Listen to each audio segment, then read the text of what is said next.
Tonight, a low recruitment return to attract U.S. doctors to Saskatchewan. Will the province remove the PST on ready-to-eat foods? More on the FSIN's questionable expenditures. Live from our studios in Regina, this is CTV News. Good evening. It's a recruitment plan that literally went south on the provincial government. A campaign to convince American doctors to work in Saskatchewan led to just 3 physicians signing job offers. But the health minister is defending the results while shifting recruitment focus elsewhere. Laura Woodward has the details. I'm Dr. Yen. I'm an obstetrician gynecologist here in North Battleford, Saskatchewan. This video is part of the Saskatchewan government's effort to hire more doctors from the United States. Saskatchewan is calling. Grow your practice, grow your life. Last spring, the Ministry of Health launched 2 campaigns, totaling nearly $250,000. The result? 3 job offers. And it's not even clear that they're working in Saskatchewan yet or if these offers have been accepted. Why is the Premier failing to recruit desperately needed healthcare workers to Saskatchewan? Health Minister Jeremy Cockrell defended the results. I'd say that's pretty good return. He says in addition to the 3 contracts, 15 American physicians are at various stages of recruitment. I don't mind those numbers. I would say 3 is not a good number. Rohini Patel, a recruiter with Can-Am Physician Recruiting, has placed 29 doctors in Canadian healthcare over the past year. She says 3 doctors isn't a strong result, but it depends on the positions. What the role is it a family physician, is it a specialist, what specialist it is. It all depends on that. The health minister says recruitment is now shifting from the U.S. to the U.K. and Ireland. If you're a doctor back home in Ireland or the UK, maybe your next chapter isn't as far away as you think. The Saskatchewan Healthcare Recruitment Agency recently partnered with Irish influencer Jamie Harkin. The focus has really shifted to the UK and to Ireland. We recently completed recruitment of a physician to Prince Albert, actually, I believe from Ireland. And I don't know if he's landed and is working yet, but we recently got him to sign on the dotted line. And later this spring, Saskatchewan recruiters are scheduled to host meet and greets in London, Dublin, and Manchester. Laura Woodward, CTV News, Saskatoon.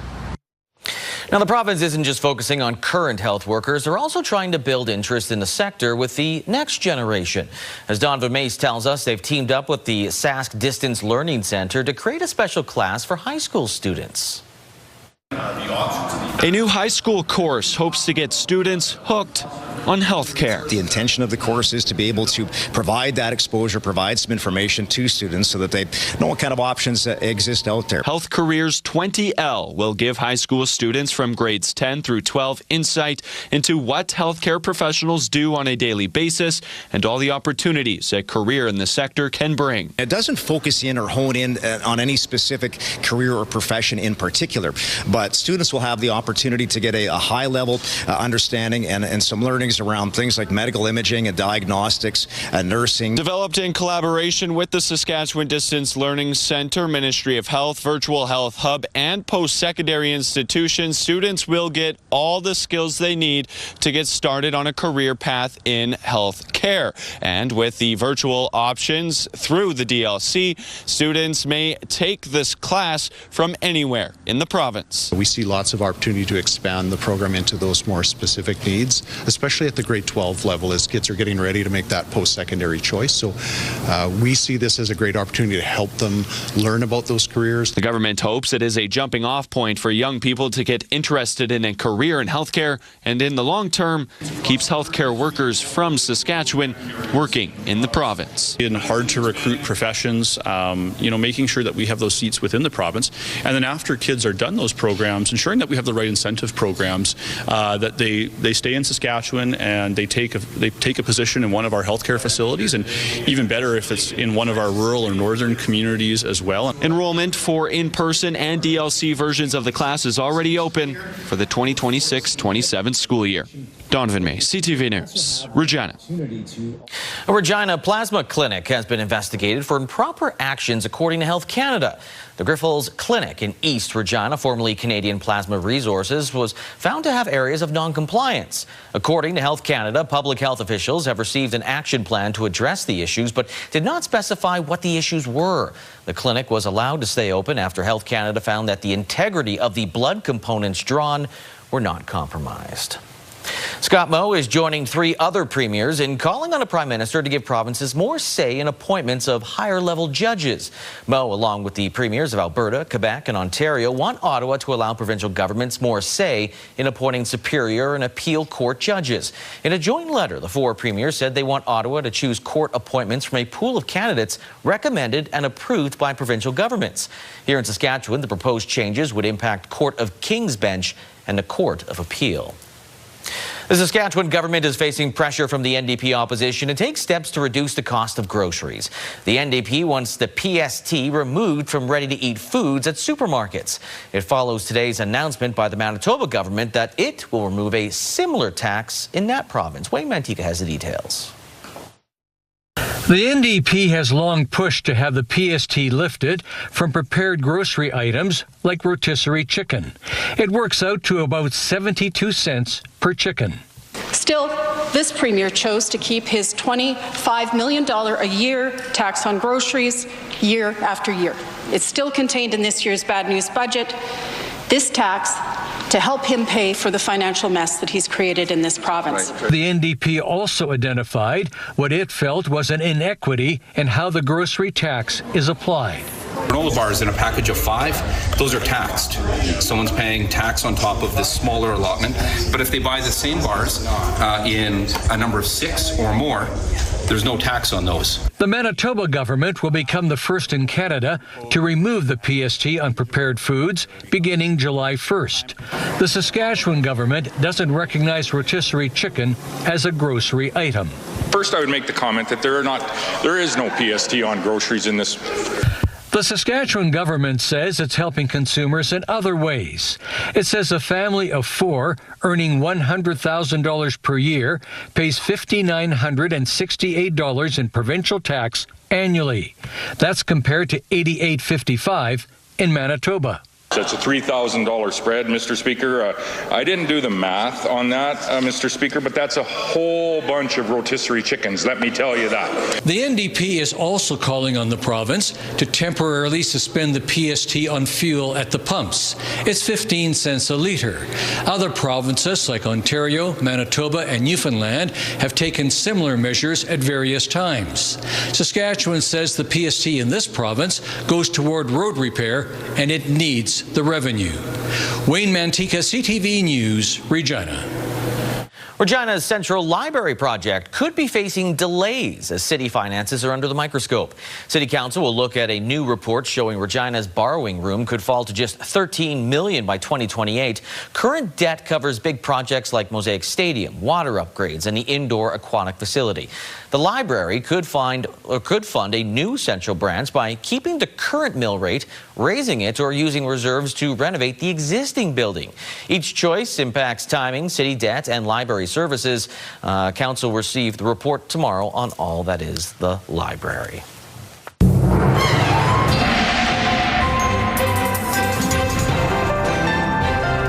All right, Sabine joins us now with our first look at weather as we are on the cusp of a fortunately spring snowstorm that we're going to have. Yeah, and the more I'm looking at these models, Lee, it does look like southern Saskatchewan, we may be spared for the amount of snow we were expecting. Yesterday, taking a look at them, we were looking at probably 5-6 centimeters of snow for parts of southern Saskatchewan. Now it's looking less than that, but I will talk more about that coming up in your full forecast. One thing, though, is that the temperatures have still been above average. Today may not have felt like it because we did have some strong wind gusts coming through, but we did warm up to 8 degrees this afternoon. The average is about 2-3 degrees for this time of year.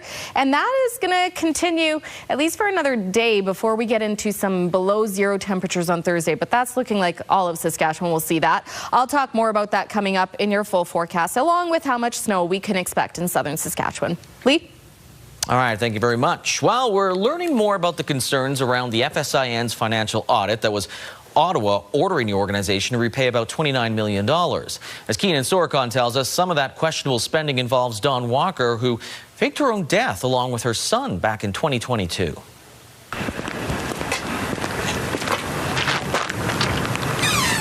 The search for answers into a Federation of Sovereign Indigenous Nations forensic audit continued Tuesday, but getting someone to answer questions is proving difficult, with Chief Bobby Cameron unavailable a day after only offering one Saskatoon media outlet an interview with the chance to ask questions. Instead, the FSIN sent a lengthy news release Tuesday and posted a video of Monday's media address to Facebook, saying they've acted in good faith every step of the way. It's unfortunate that we've come to this point. This will be the first and last time I address this. The news release goes on to say it responded to Indigenous Services at the end of February, believing they met all reporting requirements, and that Indigenous Services' own delays and cancelled meetings contributed to the situation. The FSIN says it responded to over 700 audit-related questions and data items in 10 business days.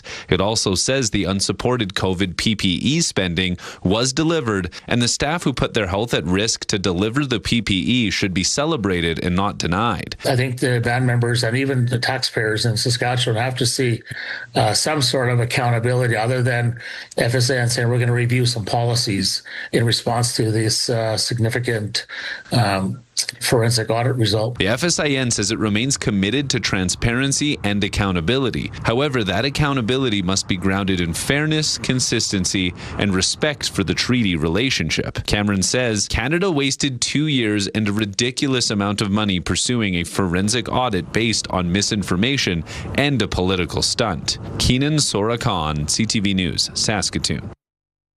Now, the FSIN isn't the only organization under the financial spotlight. The executive director of Saskatoon's Safe Consumption site has been fired following what the organization described as a significant financial shortfall. Hallie Mandrick has those details. Prairie Harm Reduction has announced the departure of its executive director, Kayla DeMong, as the organization faces a significant financial shortfall, which has prompted an investigation. In a news release, Prairie Harm Reduction said its board of directors was advised of the financial shortfall on March the 5th. The organization says that in an effort to avoid turning people away, PHR spent more than revenues allowed, going on to cite an increase of nearly 300% in the demand for the services offered by the Safe Consumption site within the last year. The release stated, quote, "While our investigation into what occurred has just begun, we do not believe there is evidence of fraud, theft, or personal misuse of funds. Financial management fell significantly short of what was required and what our community, partners, and funders expect." The nonprofit added that following DeMong's termination, the board has assumed operational control and plans to appoint an interim lead. Additionally, external financial experts have been contacted to review the organization's finances and advise on a path forward. CTV News reached out to Prairie Harm Reduction and its former executive director, Kayla DeMong, but did not receive a response. PHR added in its news release that it's urgently seeking financial aid in order to keep the doors open, asking for immediate assistance from the community. Hallie Mandrick, CTV News, Saskatoon. Regina is home to many local businesses that have served the community for decades. One of those establishments, China Pastry.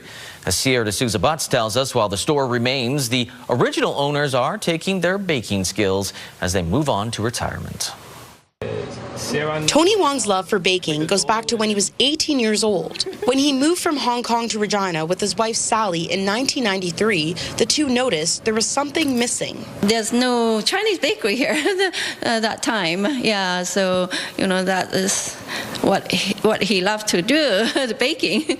Wanting to continue his passion, the pair decided to open a bakery of their own called China Pastry. First, it's not that busy, not many people know us. 32 years later, the small family-run business has grown into a Queen City staple, selling handcrafted barbecue buns, green onion cakes, and other Asian bakery items to the community. Those recipes have been, brought from there, and then ever since, from here we've used those recipes, and even now sometimes in Hong Kong people make buns that are more fusion-like, so my dad's buns are more original, more so what it was like back then. Now, as the couple prepares to retire, the shop will have new owners behind the oven. For one of their daughters, it's a bittersweet feeling. Once I was baby, they would bring me to the bakery, and that's where I kind of grew up. Even the customers there, they still remember me from when I was little. So now that if I'm ever at the bakery here, they'll come up to me like, I remember when you were growing up. Sally says she thanks all of the customers that help keep their bakery open for more than 3 decades. Very nice, support us like 32 years. Like there are lots of them, like when they were a little kid, they came with their parents. Now they bring their kids.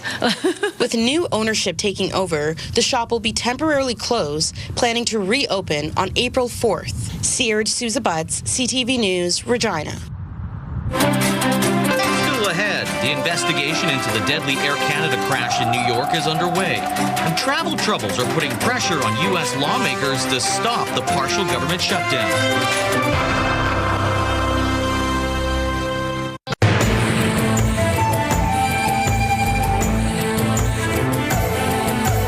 Greetings, everyone.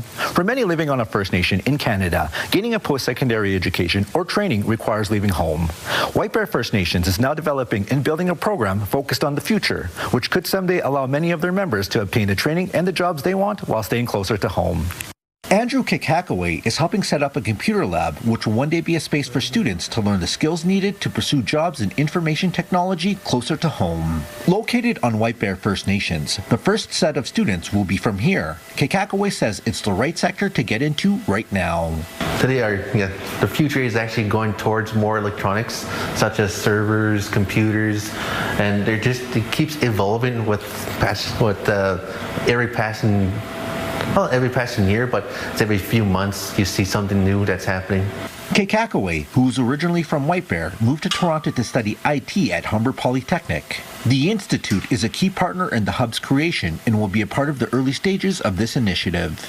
Once up and running, it will be a 2-year diploma program, specifically crafted for graduates to jump into jobs tailored to their skills. We're only doing things where there are jobs. That's the philosophy that we had. So because people understand that, we're getting a lot of interest and excitement from both Indigenous and non-Indigenous potential students as well. With the new program, the nation is thinking about their future students, keeping them closer to home and in their support system. If we have our own training, it's easier, accessible. We can provide the rides. We can provide anything that's a barrier to our people to get educated. This is why we need to bring more programming to our nation and to help our people grow in the area of job opportunities and education. Chief Jonathan Passip says the program is the result of the nation coming together to decide if it would be the right fit for everyone.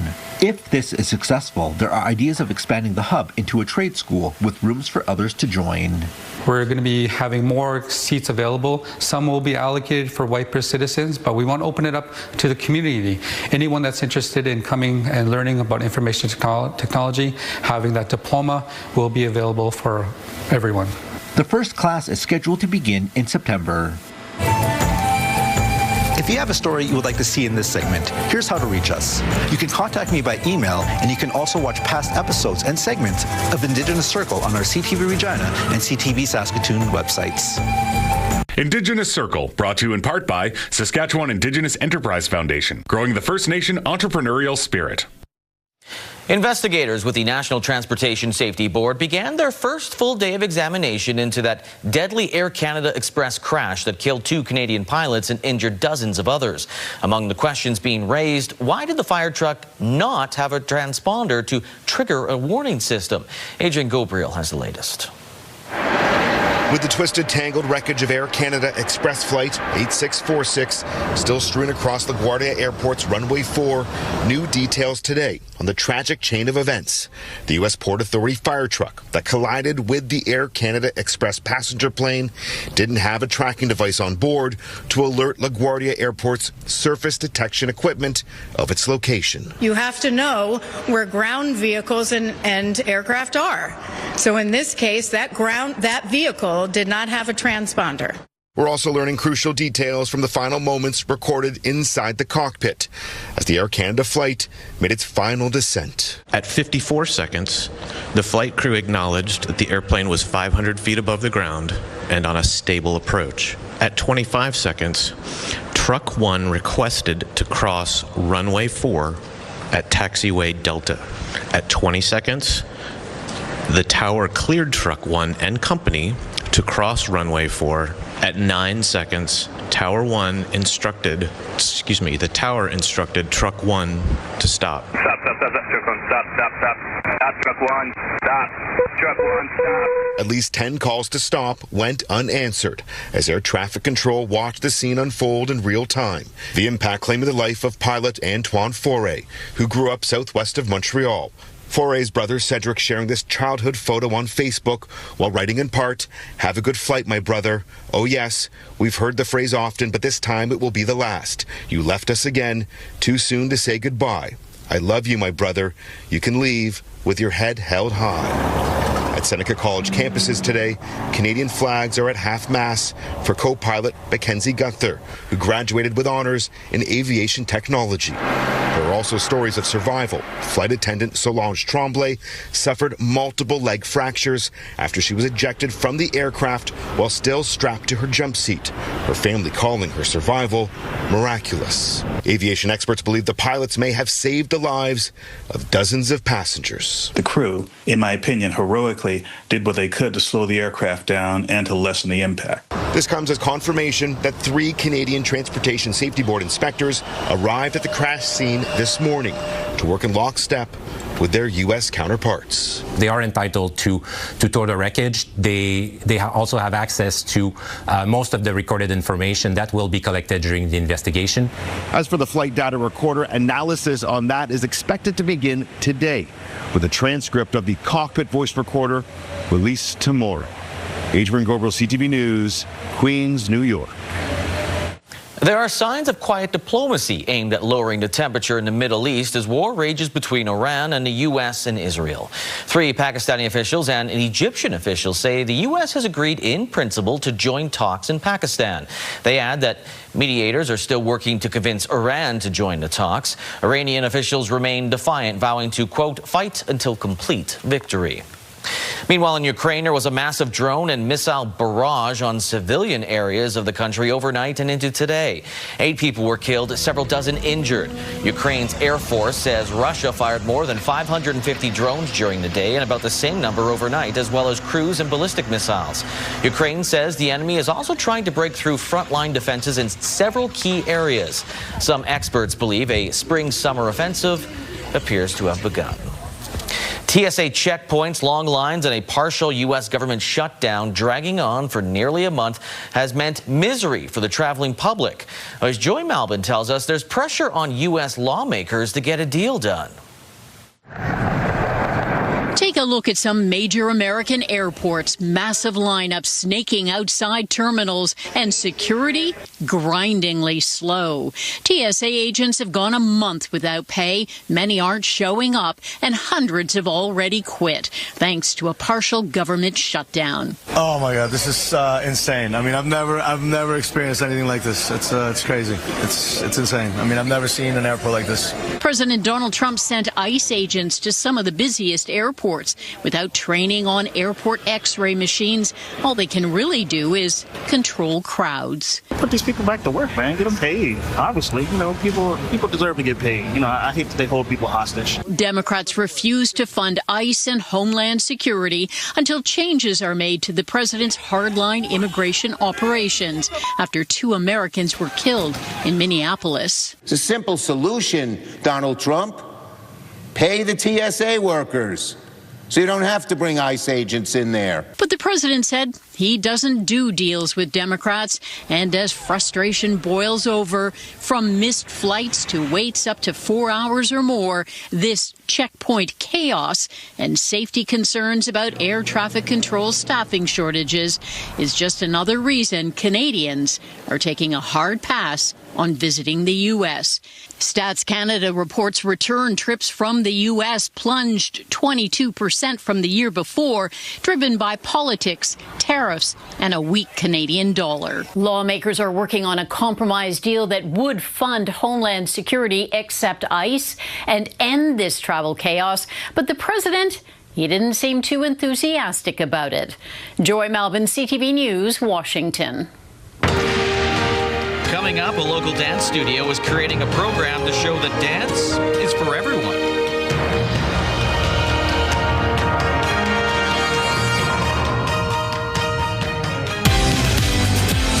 Spring Home Show is back. Wednesday on Your Morning Saskatchewan, we are teeing up the Spring Home Show and all they have to offer this year.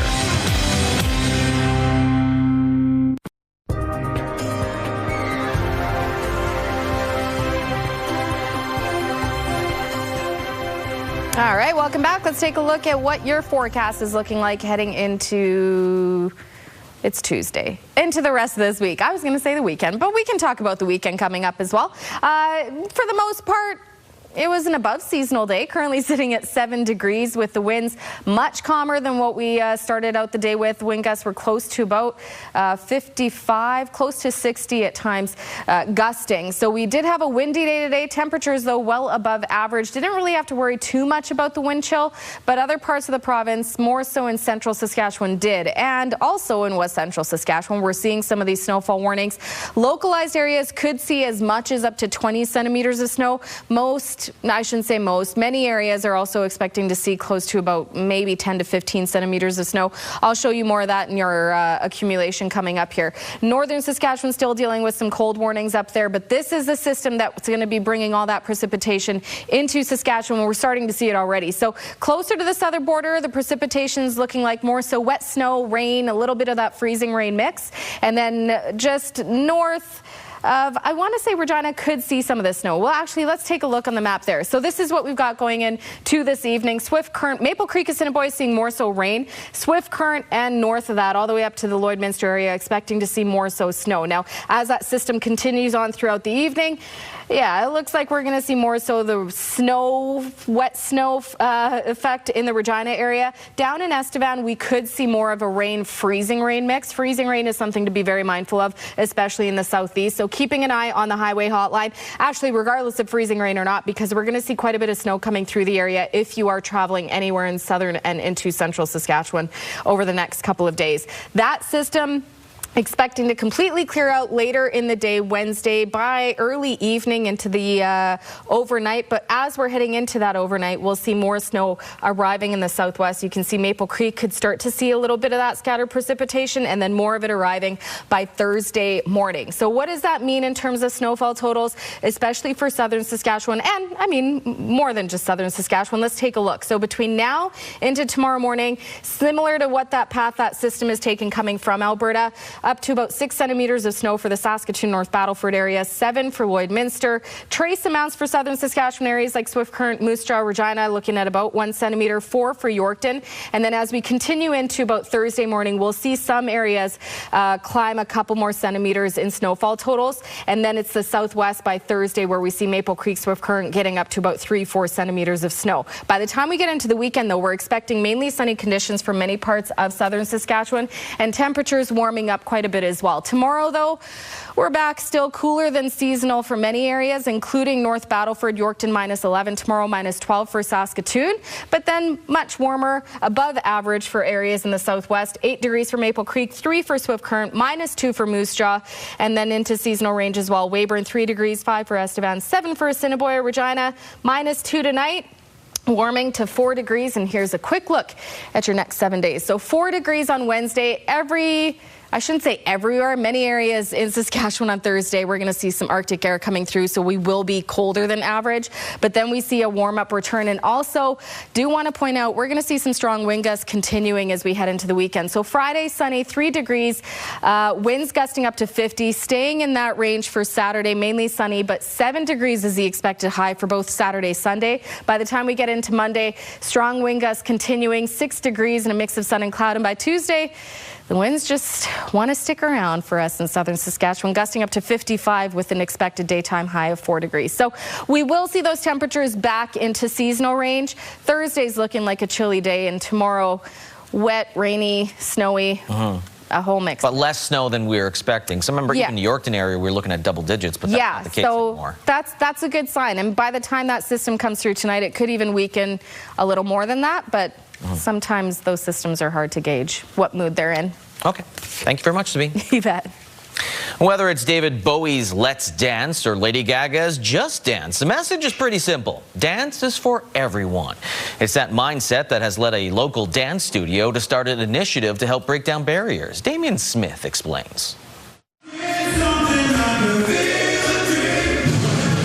Regina dancers want more people to get into rhythm and experience dance for themselves. It's a physical art form. It also can be like a spiritual experience for people. It can also be a very, just a way to exercise and have a good time. This winter, Collective Studios Regina started a non-profit organization called Community Dance Initiative with the goal to make dance more accessible no matter what a person's ability or financial status. Kind of realized over time that there needed to be a dedicated space for creating those opportunities for people, so like grant opportunities and specific classes and programming. Those performance sessions and music video sessions are anywhere from 12 to 8 weeks, and so those can add up in cost. The initiative looks to remove barriers, create community, and foster artistry. To start, dance teachers will visit senior homes to teach line dance, and a grant will be created to help subsidize the cost of dance classes for those who couldn't otherwise afford it. We just would love them to leave feeling confident, feeling encouraged, and just leave them with a feeling of love of dance, maybe a new passion for dance. The program can aid those who are just setting foot into dance, as well as the more experienced. It's really to get people out and moving, no matter their dance experience. April 4th will be the 4th anniversary of Collective Studios, and it will be holding a fundraising event to celebrate and support the initiative. The public can also donate through the Community Dance Initiative website. Damian Smith, CTV News, Regina. Still ahead after a 2-day break, the SJHL playoffs resume on 4 fronts. A preview after the break.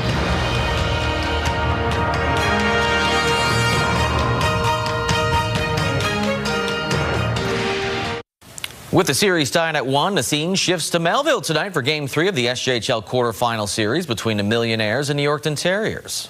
Shrunick was just contacted with a high stick right in front of the referee. No call. Pick up. Lanigan! How did that stay out? It was blocked. So far, the Millionaires have done a pretty good job keeping the Terriers' triple threat on offense relatively quiet.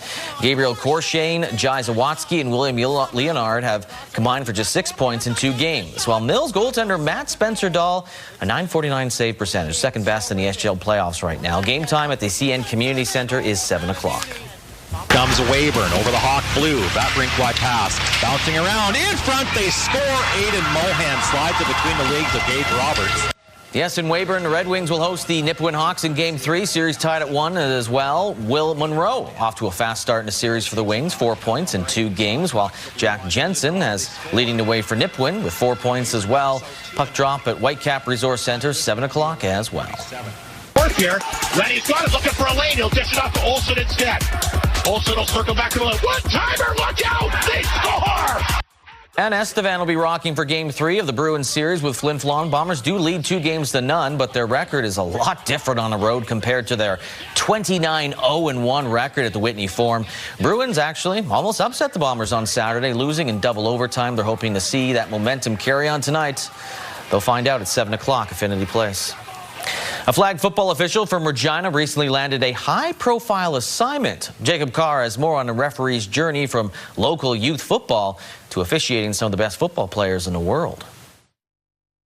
And Tom is going to be taken down around midfield, but there's a penalty flag, and Sean Payton saying, what did we do? That referee stepping in between Tom Brady and Logan Paul is none other than Regina's Scott Woloshin. He says despite the celebrity status of the athletes he was officiating at the Fanatics Flag Football Classic, he still had a job to do. In the moment, you know, I wasn't between two mega celebrities, mega stars of the football or entertainment world. That was just between two people who were upset with each other. And at the end of this altercation, both culprits were penalized. Strategy involved. Hold on. 12, offense. And unsportsmanlike, defense. So penalty offset. It'll be second down. Woloshyn was chosen to be the head official for the flag football tournament in Los Angeles, which featured the defending world champion Team USA, along with many NFL players and celebrities. The level of the broadcast was massive. The amount of people setting up, everything was decked out from top to bottom. And as officials, we felt very well taken care of. It was cool to step out on the field, see the people coming in, see the fireworks. It was all very surreal. Woloshyn has 17 years of referee experience under his belt and got his start playing and coaching in the Regina Youth Flag Football League as a teenager. Those like Mike Thomas, who helped Woloshyn get his start in officiating, were watching on this weekend beaming with pride. I feel like a proud dad, or a proud, family member, or just a proud supporter of seeing Scott out there, because we know what he's given back to us. Next on Woloshyn's checklist of accomplishments is to be named an official for the 2028 Olympics in LA, where flag football will be played for the first time. I know a lot of other very talented officials across the world and in Canada want as well, so it'll be a tough choice of who gets chosen to participate there, but if I'm even considered for selection, I think that'd be quite the honor. And yeah, my goal is definitely to be on there at the Olympics wearing those stripes. Jacob Carr, CTV News, Regina.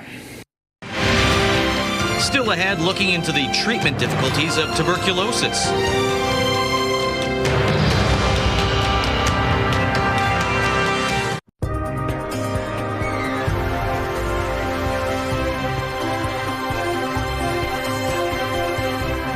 Welcome back. Let's take a look at your rural forecast heading in for tomorrow. Now, we're already expecting to see parts of west central Saskatchewan under the snowfall warnings, including areas like Hudson Bay. Tomorrow, -12 in snow expected there. -12 in snow for Wynyard and for Watrous and Spiritwood and Meadow Lake. Cloudy for Kindersley, -8. Outlook, -9 and cloudy. -14 for Melfort, and snow expected throughout the day. Closer to the southern border, a little bit more sunshine for the southwest. A mix of sun and cloud, and +8 for Maple Creek, 9 degrees for East End Cypress, -3 for Leader, -11 and cloudy for Rosetown, and then further down around Coronach, +12.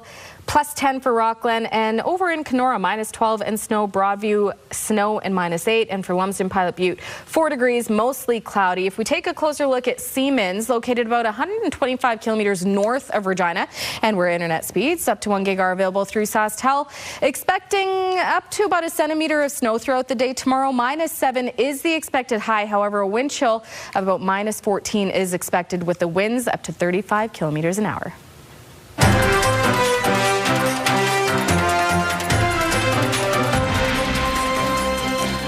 On World Tuberculosis Day, new research from the Vaccine and Infectious Disease Organization is shedding light on why TB is still one of the deadliest infectious diseases in the world. That includes in northern Saskatchewan. Carla Shinkaruk has more.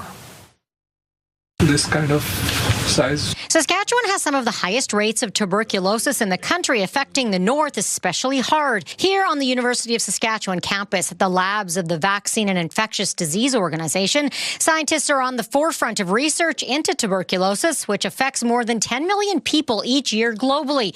It's not a disease of the past like often thought. It's a very complicated and ancient disease, and it is the leading killer amongst all infectious diseases. More than 1 billion people die every year. The current vaccine for TB can cure the disease, but is very difficult to eliminate because the bacteria can hide in the body for long periods and treatment is lengthy. When patients can't complete therapy, it increases the risk of drug resistance. Researchers here are trying to shorten that to make it more successful. If tomorrow we have a new antibiotic which will shorten the treatment, it might not only make the treatment a lot more effective, but will also make patients more compliant. In Saskatchewan, there are more than 100 people dealing with the disease at any given time. Unfortunately, even in Canada, there are certain parts of the country, especially in the north and in Canada's Indigenous communities, where TB is still very problematic. Housing and poverty contribute to this, but tuberculosis doesn't just affect people. It also affects livestock and animals can also give the disease back to people. people. So in as little as 4 years, the work that's being done here at Vito could be a game changer in the world of tuberculosis. Ramping up activity is a bovine TB vaccine that is actually in urgent need. Urgent because it could help stop the disease before it spreads to humans. As scientists push for new solutions, TB remains a global threat and one that also hits at a local level in Saskatchewan. Carla Shinkaruk, CTV News, Saskatoon. Residents and commuters near Regina's Co-op refinery complex will see more traffic next month as the complex begins its spring turnaround. Co-op said this year's $150 million plus operation will last up to 54 days and bring in more than 1,600 additional skilled trades workers for approximately about 816,000 person hours. There will also be more than 1,500 workers on site at once during peak times. The process is set to begin sometime in mid-April. Let's take a look at those farm market boards. Canola street price is up $2.50 to $652.93 per ton, while the futures price is up $3.90 to $723.90 per ton. Amber durum wheat stays the same, $278.59 per ton. Red spring wheat is up 28 cents to $272.02 per ton. Feed barley stays the same, $232.01 per ton, while flax is $670.54 per ton. Those prices courtesy from Bunge. As for the stock markets, the TSX was up 57 points. The Dow Jones went the other direction by 84 points. The Canadian dollar, it went up 0.2 cents to 72.66 cents U.S. On the commodity front, gold up $68.33. West Texas Intermediate crude went up $4.22. And Western Canadian Select crude dropped by $9 today to $72.91 a barrel. We could see some drops in gas prices soon. In fact, I still saw some stations in $1.63 range, but in most places right now in Regina, you're seeing gas for $1.73.9 per liter.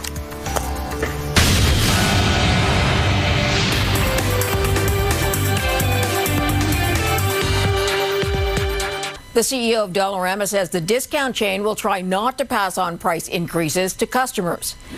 The discount store just reported earnings with sales of just over $2 billion for the quarter.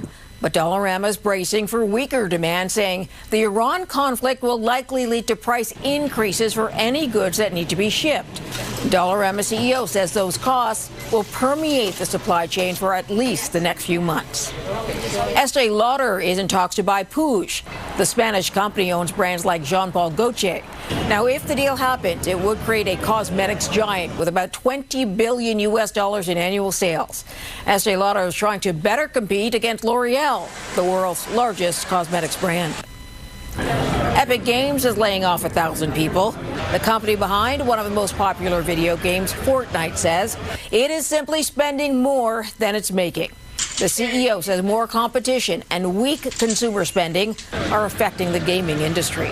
Those are your business headlines. I'm Marella Fernandez.